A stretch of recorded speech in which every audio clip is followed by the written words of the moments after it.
বিভিন্ন অঞ্চলে মাটির উৎপত্তি, বৈশিষ্ট্য, উদ্ভিদের বিস্তার, শিলাস্তরের গঠন ও জলবায়ুর তারতম্য অনুসারে ভারতের মৃত্তিকাকে প্রধান ৬টি ভাগে ভাগ করা যায়।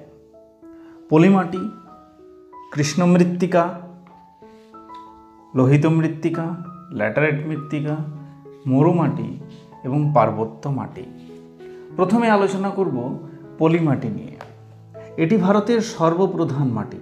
ভারতের প্রায় 46% স্থানে রয়েছে পলিমাটি।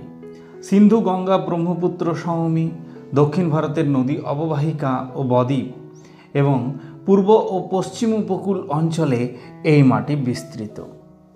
বৈশিষ্ট্য: পলিমাটি সূক্ষ্ম পলি ও খনিজ কণার সমন্বয়ে গঠিত। সুষম গ্রথনের জন্য জলধারণ ক্ষমতা খুব বেশি। জৈব পদার্থ ও নাইট্রোজেন কম থাকে। ফসফরাস ও পটাশিয়াম সমৃদ্ধ, অত্যন্ত উর্বর। মাটির গভীরতা সর্বত্র সমান নয়। পলিমাটির স্তর সুস্পষ্ট ও সুগঠিত নয়, তাই এই মাটি অপরিণত মাটি ও অনাঞ্চলিক মাটি। আদিশিলার পার্থক্যের জন্য পলিমাটির রং অঞ্চল ভেদে আলাদা।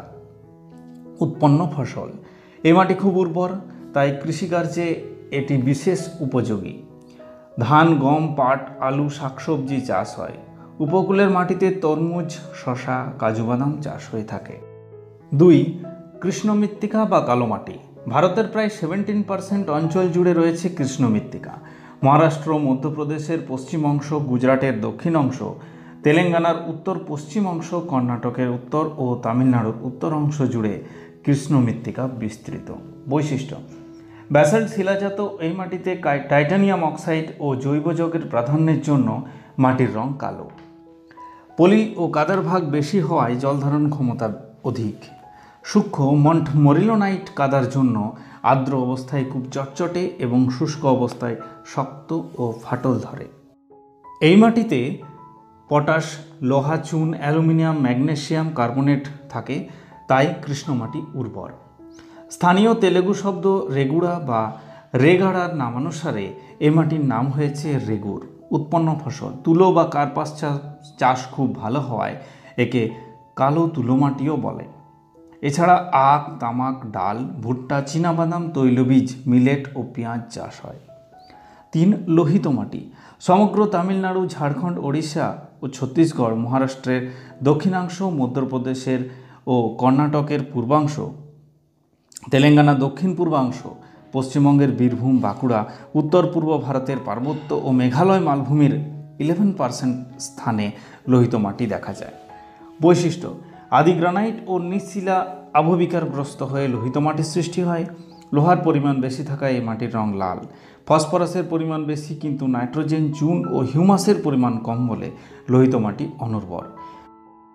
পলি বালির ভাগ বেশি, তাই এই মাটির জলধারণ ক্ষমতা কম। উৎপন্ন ফসল: অনুর্বর হলেও সার প্রয়োগে মিলেট, বাদাম, ভুট্টা, সয়াবিন, তামাক, তৈলবীজ, ডাল ও কফি চাষ হয়। ল্যাটারাইট মাটি। ল্যাটিন শব্দ ল্যাটার থেকে ল্যাটারাইট শব্দটি এসছে, যার অর্থ ইট।